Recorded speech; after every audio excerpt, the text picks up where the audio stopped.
Hello friends, welcome to Ernest Academy. Ernest അക്കാദമിയുടെ ഒരു പുതിയ വീഡിയോയിലേക്ക് എല്ലാവർക്കും സ്വാഗതം. നമുക്കറിയാം, കേരള PSC ഒരു ഷെഡ്യൂളും സ്ലോട്ടുകളും ഒക്കെ കൃത്യമായിട്ടിട്ട് ഒരു ടൈം ടേബിൾ ഓൾറെഡി നമ്മുടെ കയ്യിൽ തന്ന് കൃത്യമായി നമ്മുടെ ഇതുവരെയുള്ള എല്ലാ എക്സാമുകളും കണ്ടക്ട് ചെയ്തുകൊണ്ടിരിക്കുകയാണല്ലേ. അപ്പോൾ അതിലെ നമ്മുടെ പുതിയ കൺഫർമേഷൻ, അതായത് ജൂലൈ മാസത്തിലെ കൺഫർമേഷൻ വന്നപ്പോൾ നമ്മുടെ ടെക്നിക്കൽ സൈഡിൽ വളരെ ഇമ്പോർട്ടൻ്റ് ആയിട്ടുള്ള പോളിടെക്നിക്കൽ ലെക്ചർ എക്സാമുകളും അതുപോലെ തന്നെ കുറേ അധികം ടെക്നിക്കൽ എക്സാമുകൾ എല്ലാ സ്ട്രീമുകാർക്കും നമുക്ക് അത്യാവശ്യമുള്ള മേജറായിട്ടുള്ള എല്ലാ ടെക്നിക്കൽ എക്സാമുകളും ഈ ജൂലൈ മാസത്തോടു കൂടി തന്നെ കംപ്ലീറ്റ് ആവുന്നൊരു രീതിയാണ് നമ്മളിപ്പോൾ കണ്ടുവരുന്നത്. അപ്പോൾ നമ്മൾ ഇന്നത്തെ വീഡിയോയിൽ ആദ്യം ശ്രദ്ധിക്കാനുള്ളത്, നിങ്ങൾക്കറിയാം ജൂലൈ മാസത്തിൽ നടക്കുന്ന എല്ലാ എക്സാമുകളുടെയും കൺഫർമേഷൻ കൊടുക്കാനുള്ള ടൈം മെയ് 11 ആരും മറക്കല്ല, മെയ് 11. അപ്പോൾ ഈ മെയ് 11 പോകരുത്. എല്ലാവരും എത്രയും പെട്ടെന്ന് പറ്റിയാൽ ഈ വീഡിയോ കാണുന്നത് ഇന്ന് തന്നെ നിങ്ങൾ ഈ വീഡിയോ പോസ് ചെയ്ത് വെച്ചിട്ടാണെങ്കിലും പോയി അത് കൺഫർമേഷൻ കൊടുത്തിട്ട് വന്ന് ബാക്കി വീഡിയോ കാണുക കേട്ടോ. കാരണം അത്രയും നമുക്ക് നമ്മൾ മാറ്റി വെച്ച് കൺഫർമേഷൻ കൊടുക്കാതെ ഒരു 4 ചിലപ്പോൾ ഒരു 4 to 5 ഇയേഴ്സിനകത്ത് വരാവുന്ന ഒരു അവസരം കൊണ്ട് കളയാന്നൊക്കെ പറയുന്നത് വളരെ നിർഭാഗ്യകരമായൊരു കാര്യമാണ്. അപ്പോൾ എല്ലാവരുടെയും മനസ്സിലിരിക്കുക. എനിവേ, നമുക്ക് പ്രധാനമായിട്ട് വരുന്ന ജൂലൈയിലെ എക്സാമുകളാണ്. പോളിടെക്നിക് ലെക്ചർ എക്സാമാണ് ഏറ്റവും മേജർ വരുന്നത്. ഓട്ടോമൊബൈൽ എഞ്ചിനീയറിങ്ങിന് ജൂലൈ 5 എക്സാം. ജൂലൈ 5 എന്ന് പറയുമ്പോൾ ഇന്ന് തൊട്ട് നോക്കിയാൽ അറൗണ്ട് ഒരു 55 ഡേയ്സ്, ഞാൻ കൃത്യമല്ല പറയുന്നത്, അറൗണ്ട് ഒരു 55 ദിവസമാണ് നിങ്ങളുടെ കയ്യിൽ കിട്ടുന്നത്. സിവിൽ എഞ്ചിനീയറിങ്ങിനും ജൂലൈ 7 അവർക്കും അത് തന്നെ അറൗണ്ട് ഒരു 55 ദിവസത്തിനകത്തായിരിക്കും നിങ്ങളുടെ കയ്യിൽ കിട്ടുക. ഇലക്ട്രോണിക്സ് ആൻഡ് ഇൻസ്ട്രുമെൻറ്റേഷൻ വരുമ്പോൾ 24 ജൂലൈ ആണ്. മെക്കാനിക്കൽ എഞ്ചിനീയറിങ്ങിനും 25 July. Electrical engineering and electronics engineering 26 ജൂലൈയും കമ്പ്യൂട്ടർ എഞ്ചിനീയറിംഗ് 27 ജൂലൈ. അത് 24 തൊട്ട് 27 വരെ അടുപ്പിച്ചുള്ള ദിവസങ്ങളാണ്. അതുകൊണ്ട് തന്നെ എന്താണ്, അറൗണ്ട് ഒരു 65 ഡേയ്സ് നിങ്ങൾക്ക് നിങ്ങളുടെ കയ്യിൽ കിട്ടുന്നുണ്ടല്ലേ. അപ്പോൾ നിങ്ങളത് ശ്രദ്ധിക്കേണ്ട ഒരു കാര്യം, ഇപ്പോൾ എന്തായാലും 55 65 എന്നൊക്കെ പറഞ്ഞു കഴിഞ്ഞാൽ ഏകദേശം ഒരു 2 മാസത്തിനകത്തൊക്കെയാണ് നമ്മുടെ കയ്യിൽ കിട്ടുന്നത്. പിന്നീട് അതുപോലെ തന്നെ പ്രധാനപ്പെട്ട മറ്റൊരു എക്സാമാണ് Kerala water authority draftsman grade 1 KSEB sub engineer സിവിലൂടെ ജൂലൈ 12 അപ്പോൾ അത് അറൗണ്ട് ഒരു 60 ദിവസം, കൃത്യം ഒരു 2 മാസത്തിനകത്തേ നമ്മുടെ കയ്യിൽ കിട്ടുന്നുള്ളൂ. അതുപോലെ തന്നെ PWDയുടെ 3rd grade overseer tracer exam ഉണ്ട് ജൂലൈ 14, അതും ഏകദേശം അറൗണ്ട് ഒരു 60 ദിവസം. ഇത് മാത്രമല്ല, വേറെ ഇമ്പോർട്ടൻ്റ് ആയിട്ടുള്ള പല എക്സാമുകളും പല സ്ട്രീമുകളിലും ഉണ്ട്. പക്ഷേ ഇമ്പോർട്ടൻ്റ് അല്ലാത്ത എക്സാമുകൾ കൂടുതലായിട്ടുണ്ട്. ബട്ട് ഞാൻ അതെല്ലാം ഒന്നും പറയുന്നില്ല, കാരണം അത് നിങ്ങൾ ഓരോരുത്തരും അപ്ലൈ ചെയ്തത് നിങ്ങളുടെ പ്രൊഫൈലിൽ കയറി നോക്കി കൃത്യമായിട്ട് കൺഫർമേഷൻ കൊടുക്കുക. ഞാൻ ഇന്ന് ഈ വീഡിയോയിൽ പറയാൻ ഉദ്ദേശിച്ചത്, നമ്മൾ നോക്കിയാൽ മനസ്സിലാക്കാവുന്ന ഒരു കാര്യം, അറൗണ്ട് ഒരു 2 month ആണ് മാക്സിമം നമ്മുടെ കയ്യിൽ, അല്ലെങ്കിൽ കുറച്ച് ദിവസം കൂടിയേ നമുക്ക് കിട്ടത്തുള്ളൂ. അപ്പോൾ ഈ ഒരു സമയം ഇനിയും നിങ്ങൾ നിങ്ങൾ ഇനി ആലോചിച്ചിരിക്കരുത്. ഇനി നിങ്ങൾ ഷെഡ്യൂളൊക്കെ സെറ്റാക്കി പഠിച്ചു തുടങ്ങേണ്ട ഒരു സമയമാണ്. ഷെഡ്യൂൾ സെറ്റാക്കുന്നതിനോ അല്ലെങ്കിൽ ഒരു പഠിത്തത്തിനൊരു കൺസിസ്റ്റൻസി അല്ലെങ്കിൽ ഒരു ഗൈഡൻസ് കിട്ടുന്നതിന് നമ്മളുടെ തന്നെ വീഡിയോസ് ഓൾറെഡി ചെയ്തിട്ടുണ്ട്. How to start the preparation എന്ന് പറഞ്ഞിട്ട്. അപ്പോൾ അത് കാണുക. ബട്ട് നിങ്ങൾ ഇത് ചെയ്യേണ്ട ഒരു കാര്യം നമുക്ക് ഈ ഒരു സമയമുള്ളൂ. അപ്പോൾ നമുക്ക് നമ്മുടെ കാലിബറിനെ കുറിച്ചൊരു അറിവുണ്ടായിരിക്കണം. നമുക്ക് എത്രമാത്രം കാലിബർ ഉണ്ട്, നമ്മളെ കൊണ്ട് കംപ്ലീറ്റ് എൻ്റയർ ടോപ്പിക് ഇനി പഠിച്ചു തീർക്കാൻ പറ്റും.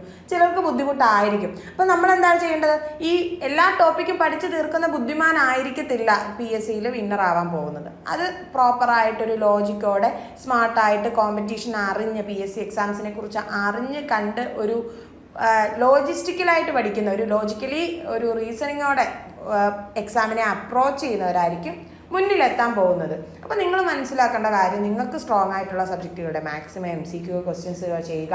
നിങ്ങൾക്ക് വീക്കാണ് ബട്ട് നിങ്ങളെ കൊണ്ട് പഠിച്ചെടുക്കാൻ പറ്റുമെന്ന് തോന്നുന്ന സബ്ജക്റ്റുകൾ പഠിച്ചു തീർക്കുക. ബട്ട് നിങ്ങളെ കൊണ്ട് ഒരു തരത്തിൽ പറ്റുന്നില്ല. ഇപ്പോൾ ഒരു ടഫ് സബ്ജക്റ്റ്, സപ്പോസ് ഏതോ ആവട്ടെ, നിങ്ങൾക്ക് ഒരു മൊഡ്യൂളുണ്ട്, ഒരു ടഫ് മൊഡ്യൂൾ, നിങ്ങൾക്കതിൽ ഭയങ്കര ബുദ്ധിമുട്ട്, ഇത് കവർ ചെയ്യാൻ പറ്റത്തില്ല. അപ്പോൾ നിങ്ങൾ എന്താ ചെയ്യേണ്ടത്, അതിൽ കവർ ചെയ്യാൻ പറ്റുന്ന കൊച്ചു പോർഷൻസ് ആണല്ലോ, അതൊക്കെ അങ്ങ് കവർ ചെയ്യുക. ചിലപ്പോൾ ആ ഒരു മാർക്ക് ആ ഒരു കൊച്ചു പോർഷനിൽ നിന്നായിരിക്കും ചോദിക്കുന്നത്. സോ എൻ്റെ സബ്ജക്റ്റ് മൊഡ്യൂൾ കവർ ചെയ്യാൻ പറ്റിയില്ല എങ്കിലും ആ ഒരു മാർക്ക് നമുക്ക് കിട്ടുന്നതായിരിക്കും അല്ലേ.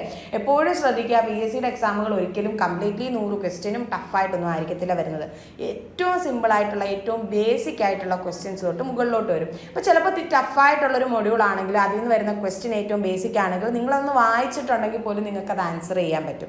അപ്പോൾ നിങ്ങളുടെ ലക്ഷ്യം 100% പഠിച്ച് സിലബസ് കംപ്ലീറ്റ് ചെയ്യാൻ പറ്റാത്തവരുണ്ടെങ്കിൽ വിഷമിക്കേണ്ട കാര്യമൊന്നുമില്ല. ബട്ട് ശ്രദ്ധിക്കുക, നിങ്ങൾ ഒരു മൊഡ്യൂളും ടച്ച് ചെയ്യാതെ പോകരുത്. ഏതൊരു മൊഡ്യൂൾ എടുത്താലും അതിൻ്റെ ഒരു ബേസിക് ഐഡിയ നിങ്ങളുടെ കയ്യിലുണ്ടാവണം. ഡെപ്തിലോട്ട് പോകണ്ട. കുറച്ച് ഡെപ്തിലോട്ട് കാര്യങ്ങളുണ്ട്, വലിയ വലിയ ഇക്വേഷനുകൾ വരുന്ന അല്ലെങ്കിൽ കുറേ കാണാതെ പഠിക്കേണ്ട കാര്യങ്ങളുണ്ട്. ആ ടോപ്പിക്കുകൾ പറ്റുന്നത് പഠിച്ചാൽ മതി. ബട്ട് എല്ലാത്തിൻ്റെയും ബേസിക്സ് കവർ ചെയ്യണം. ഒരു ടോപ്പിക്കിൽ നിന്ന് ഒരു ബേസിക് ക്വസ്റ്റ്യൻ വന്നു കഴിഞ്ഞാൽ ഉറപ്പായിട്ട് ആൻസർ ചെയ്യാൻ പറ്റണം. അത് ഒരു മൊഡ്യൂളിൽ ഏതെടുത്താലല്ല. ഇപ്പം ഞാൻ ഒരു എക്സാമ്പിൾ വെറുതെ പറയുകയാണെങ്കിൽ, ഇപ്പോൾ സ്ട്രെങ്ത് ഓഫ് മെറ്റീരിയൽസ് പറയുകയാണ്. സ്ട്രെങ്ത് ഓഫ് മെറ്റീരിയൽസിൽ കുറേ കാര്യങ്ങളുണ്ട്. ലൈക്ക് ഓയിലേഴ്സ് തിയറം വരും. നമ്മുടെ സ്റ്റാർട്ടിൽ സ്ട്രെസ് സ്ട്രെയിൻ തൊട്ടിങ് Euler's theorem, column, dams and retaining walls വരെ അങ്ങനെ കുറേ കാര്യങ്ങൾ വരും അല്ലേ. അപ്പോൾ നിങ്ങൾക്ക് columns and stress and columns and സ്ട്രെസ്സും അതിൻ്റെ അനാലിസിസും ഒക്കെ പഠിക്കാൻ ഭയങ്കര ബുദ്ധിമുട്ടാണ്. ബട്ട് നിങ്ങൾക്ക് ഓയിലേഴ്സ് ഇക്വേഷൻ പഠിക്കാവുന്നതേ ഉള്ളൂ. അതിൻ്റെ മറ്റേ എൻഡ് കണ്ടീഷൻ വരുമ്പോൾ എഫക്റ്റീവ് ലെങ്ത് പഠിക്കാം. അതുപോലെ റാങ്കൈൻ ഫോർമുല പഠിക്കാം. ഇതെന്തിനാണ് ഉപയോഗിക്കുന്നത്? ഷോർട്ട് കോളം, ലോങ് കോളം, ഇത്രയും കാര്യങ്ങൾ നിങ്ങൾക്ക് പഠിക്കാമല്ലോ. ഇതിനെക്കുറിച്ച് കൂടുതലായിട്ട് ഒന്നും പഠിച്ചില്ലെങ്കിൽ അത് അതിൻ്റെ ബേസിക്സ് ആണ്. സോ നിങ്ങളുടെ ക്വസ്റ്റ്യൻ ഈ ബേസിക്സിൽ നിന്നാണെങ്കിൽ ഉറപ്പായിട്ട് നിങ്ങൾക്ക് ആ മാർക്ക് കിട്ടും. അപ്പം ഞാനീ പറയുന്ന ടോപ്പിക് എന്ന് പറഞ്ഞു കഴിഞ്ഞാൽ അറൗണ്ട് ഒരു 1 hour നിങ്ങൾക്ക് തീർക്കാവുന്നതേ ഉള്ളൂ. നിങ്ങളുടെ മൊഡ്യൂളിൽ ചിലപ്പോൾ അതൊരു ആ മൊഡ്യൂളിൻ്റെ സ്ട്രെങ്ത് ഓഫ് മെറ്റീരിയൽസ് മൊഡ്യൂളിൽ എടുത്തു കഴിഞ്ഞാൽ ചിലപ്പോൾ അതിൽ ഒരു എത്ര ആയിരിക്കും, ഒരു 10% ഓളം വരുന്നൊരു ടോപ്പിക് ആയിരിക്കും. ബട്ട് ഇതൊരു 1 hour നിങ്ങൾക്ക് ഇത്രയും കാര്യങ്ങൾ ബേസിക്സ് തീർക്കാൻ പറ്റും. അതുപോലുള്ള കുറേ സബ്ജക്റ്റുകളല്ല, എല്ലാ മൊഡ്യൂളിലും ഏതൊരു സബ്ജക്റ്റ് എടുത്താലും ഇങ്ങനെ കുറച്ച് ബേസിക്സ് കിട്ടും. ആ ബേസിക്കുകൾ നിങ്ങൾ ഒരു കാരണവശാലും പഠിക്കാതെ ഇരിക്കരുത്. അതുപോലെ കാണാതെ പഠിക്കേണ്ട ടോപ്പിക്കുകൾ, ഇപ്പം നമ്മുടെ മെക്കാനിക്കൽ സൈഡിൽ പറഞ്ഞാൽ എഞ്ചിനീയറിംഗ് മെറ്റീരിയൽസ്, അല്ലെങ്കിൽ സിവിൽ സൈഡിൽ പറഞ്ഞാൽ എസ്റ്റിമേഷനൊക്കെ എനിക്ക് തോന്നുന്നു പക്ഷേ റിപ്പീറ്റായിട്ട് പഠിക്കുന്നതാണ് ബെറ്റർ. ബട്ട് അല്ലെങ്കിൽ BMC അതിലെ നമ്മുടെ കോമ്പോസിഷൻസ് വരുന്നത്, സിമെൻറ്റിൻ്റെ ഇത്, അല്ലെങ്കിൽ അങ്ങനെയുള്ള കുറേ വാല്യൂസും കാര്യങ്ങളും ഒക്കെ വരുന്നില്ലേ. അപ്പോൾ ഇത്തരം കാര്യങ്ങളൊക്കെ ഒരു ലാസ്റ്റ് മിനിറ്റ് പഠിക്കുന്നത് നല്ലതായിരിക്കും കേട്ടോ. ഈ ലാസ്റ്റ് മിനിറ്റ് പഠിച്ചാലൊന്നും ഓർമ്മ നിൽക്കില്ല എന്നൊക്കെ പറയുന്നത് എനിക്ക് തോന്നുന്നില്ല. നമ്മളെപ്പോലെ ബിടെക്കോ ഡിപ്ലോമയൊക്കെ പഠിച്ചിറങ്ങിയ ഒരാളെ സംബന്ധിച്ച് അത് വെറുതെയാണെന്ന് നമുക്ക് എല്ലാവർക്കും അറിയാം. കാരണം നമ്മളെല്ലാവരും പരീക്ഷ പേപ്പർ എഴുതിയിട്ടുള്ളത് ലാസ്റ്റ് മിനിറ്റും ലാസ്റ്റ് ഡേയിലും ഒക്കെ ഇരുന്ന് പഠിച്ച് മാത്രം പാസ്സായ എത്രയോ പേരുണ്ടെന്ന് നമുക്ക് തന്നെ അറിയാം അല്ലേ. അപ്പോൾ ഈ ലാസ്റ്റ് മിനിറ്റ് പഠിക്കുന്നതിൻ്റെ ഒരു ഗുണം എന്ന് പറഞ്ഞു കഴിഞ്ഞാൽ നിങ്ങളുടെ ഓർമ്മയിൽ അത് റീറ്റെയിൻ ചെയ്യാൻ ബുദ്ധിമുട്ടായിരിക്കും. പക്ഷേ ഇമ്മീഡിയറ്റ് ആയിട്ട് നാളത്തെ എക്സാമിലേക്ക് പഠിക്കുന്ന സമയത്ത് നിങ്ങൾക്ക് ഇന്ന് ഇത്തരം വാല്യൂസ് ഓർത്ത് വെച്ചിരുന്ന അറ്റ്ലീസ്റ്റ് ഒരു റിവിഷൻ പോലെ ഒരു നോട്ട് എഴുതിയിട്ട് ലാസ്റ്റ് മിനിറ്റ് എങ്കിലും വായിച്ച് നോക്കിയാലോ ഉറപ്പായിട്ട് നിങ്ങളുടെ മൈൻഡിൽ അത് നാളത്തേക്ക് ഒരു 24 hours എന്തായാലും അത് റീറ്റെയിൻ ചെയ്യാൻ പറ്റും.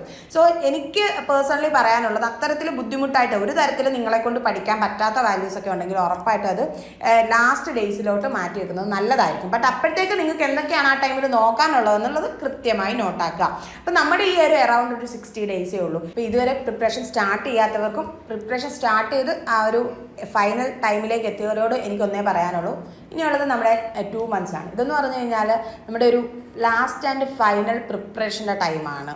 അല്ലെങ്കിൽ സ്റ്റാർട്ട് ചെയ്ത് വരുന്നവർക്കാണെങ്കിലും അല്ലെങ്കിൽ ആദ്യമായിട്ട് പ്രിപ്പയർ ചെയ്ത് തുടങ്ങുന്നവർക്കാണെങ്കിൽ ബേസിക്സ് എല്ലാം കവർ ചെയ്യേണ്ട ഒരു ടൈമാണ്. വളരെ ചുരുങ്ങിയ ടൈമേ ഉള്ളൂ. ബട്ട് അത് എഫക്റ്റീവായിട്ട് സ്ട്രാറ്റജിക്കലായിട്ട് മുന്നോട്ട് കൊണ്ടുപോയാൽ നമ്മളുടെ കയ്യിൽ നിൽക്കാവുന്ന സിലബസുകൾ തന്നെയാണ് എല്ലാത്തിൻ്റേതും. അപ്പോൾ നിങ്ങൾ ശ്രദ്ധിക്കേണ്ടത്, ഞാൻ അങ്ങനെ പറയുമ്പോൾ ആരും സിവിലുകാരൊക്കെ എനിക്കറിയാം 22 പേജ് 21 പേജോളമൊക്കെ വന്ന സിലബസ് ആണെന്ന്. പക്ഷേ അപ്പോൾ അത് എല്ലാവർക്കും നിങ്ങൾ മനസ്സിലാക്കേണ്ടത് നിങ്ങളുടെ കൂടെ ഉള്ളവർക്കും ആ 21 പേജ് തന്നെയാണ് പഠിക്കാനുള്ളത്. അപ്പോൾ എല്ലാവർക്കും ഈ സമയമുള്ളൂ, ആർക്കും സമയം കൂടുതലൊന്നും കിട്ടാൻ പോകുന്നില്ല. സോ എന്താണ് വേണ്ടത്? നമ്മൾ കൃത്യമായിട്ടൊരു സ്ട്രാറ്റജി വെച്ചൊരു നമ്മൾ ഡിസൈഡ് ചെയ്ത് പോവുക.